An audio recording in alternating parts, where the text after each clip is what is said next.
nama saya Veriska Oliandani. Saya mahasiswa Binus University B29 dengan jurusan Manajemen Bisnis. Pada video kali ini, saya akan menjelaskan mengenai isu etika dalam penggunaan teknologi dunia bisnis. Saat ini, teknologi memiliki peran yang sangat penting dalam operasional perusahaan, mulai dari pengelola data, komunikasi, hingga transaksi digital. Namun, jika tidak digunakan secara bertanggung jawab, teknologi juga menimbulkan berbagai masalah etika yang merugikan pelanggan, karyawan, maupun perusahaan itu sendiri.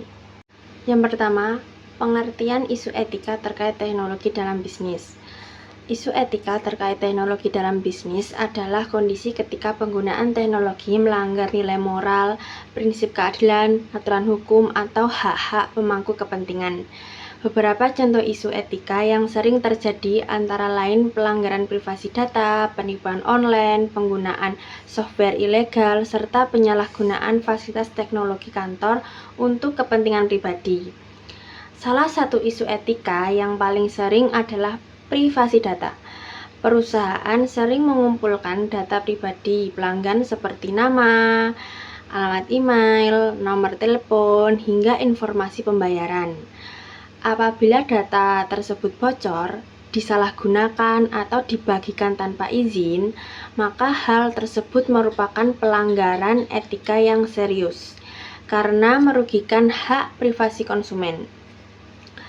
Selain itu, penggunaan teknologi kantor secara tidak semestinya seperti pengakses situs yang tidak berkaitan dengan pekerjaan, menggunakan software pajakan, atau penyalahgunaan sistem perusahaan juga termasuk isu etika karena dapat menurunkan produktivitas dan peningkatan risiko keamanan data.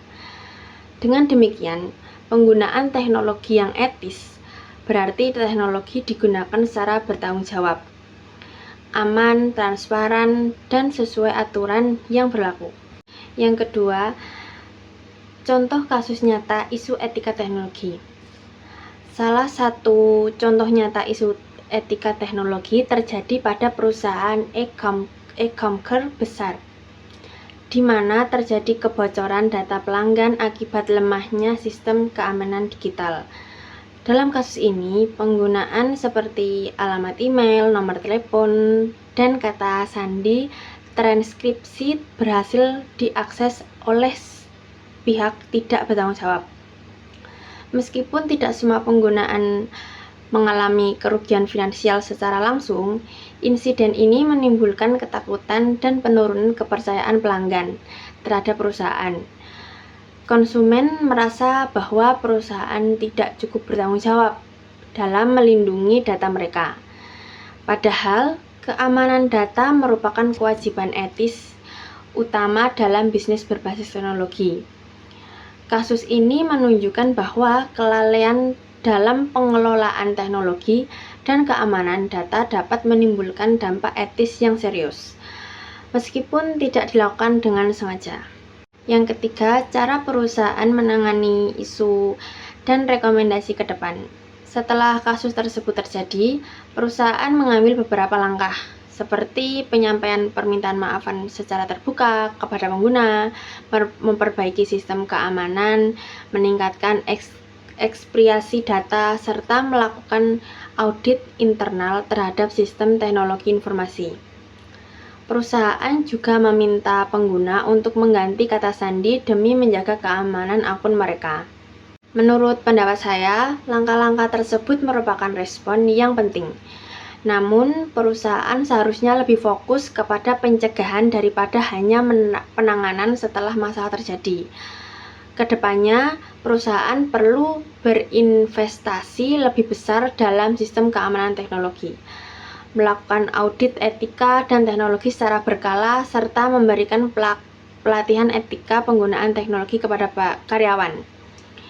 Selain itu, perusahaan juga harus bersikap lebih transparan mengenai bagaimana data pelanggan dikumpulkan, disimpan, dan digunakan. Transparansi ini penting untuk membangun kepercayaan publik dan menunjukkan tanggung jawab perusahaan dalam penggunaan teknologi. Sebagai kesimpulan, teknologi memberikan banyak manfaat bagi dunia bisnis, tetapi juga membawa tanggung jawab etis yang besar. Perusahaan harus memastikan bahwa teknologi digunakan secara adil, aman, dan bertanggung jawab agar tidak merugikan pemangku kepentingan serta menjaga kepercayaan masyarakat di era digital.